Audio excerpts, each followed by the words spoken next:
Good afternoon, class. Once again, I'm Kevin McCurley. I'm going to be giving you an informative speech on the history of the Star-Spangled Banner and how it's used today. First off, we can start with the beginning.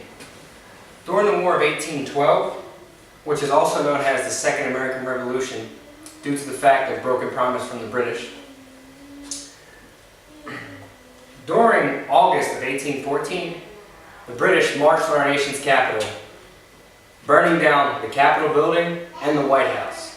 Once they were done with this, they had their eyes set on something else. Baltimore, Maryland, where they would attack Fort McHenry. The British marched on foot to Fort McHenry, arriving September 1814. They made an attempt to take Fort McHenry by foot, in which they were unsuccessful and beaten back by American forces. The British were outraged and didn't know what to do.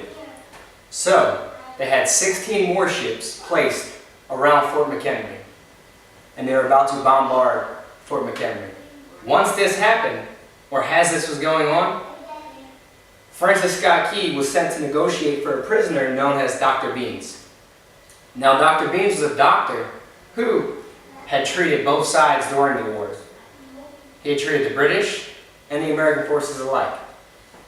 As they were negotiating to free this man, Francis Scott Key had letters written from British forces saying how good of a man Dr. Bean was and how he treated them fairly during all this. The British were like, okay, we'll release this man. He seems to be a good man.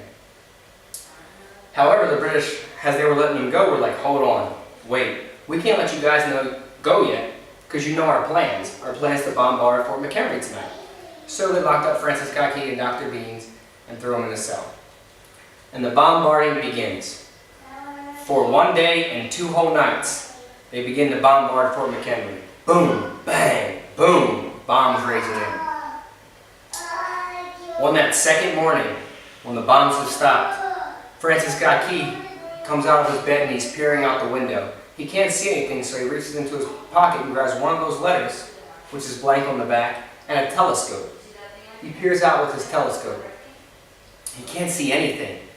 All the smoke. But as the smoke clears, he sees this large flag, which was created by Mary Pickers Gill, a widow. And as he sees that flag, he begins to write the lyrics to our national anthem, which is the Star-Spangled Banner. At the time, this poem was known as the Defense of Fort McHenry. So as he writes about the first verse, the British are like, okay, you can go. So allow him to leave, and when he finishes in Hotel, this is published as the Defense of Fort McHenry. Later, the poem is set to the tune of a British social club song that was created by John Stafford Smith. At this time, the song becomes the Star-Spangled Banner. So it is true that the American national anthem, the Star-Spangled Banner, is set to the tune of an old British drinking song. Some notable dates. 1889, the Star-Spangled Banner is recognized for official use by the Navy. So it's still not a national anthem yet. 1916, President Woodrow Wilson recognizes the Star-Spangled Banner for official use.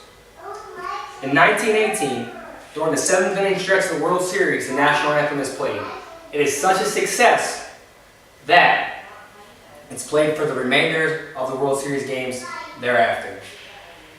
In 1929, Robert Ridley, a cartoon sketch artist, sketches a cartoon on Ripley's Believe It or Not, stating, believe it or not, America has no national anthem. It is not until March 3rd, 1931, the Star-Spangled Banner was made the national anthem of the United States of America by President Herbert Hoover. Today, the national anthem is played at many sporting events, and they have lots of popular singers come and sing during these events.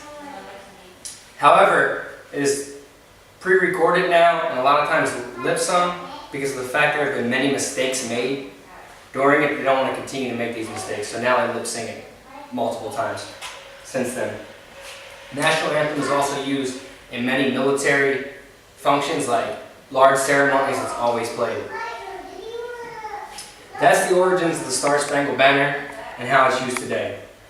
America will always be the land of the free as long as it is the home of the brave.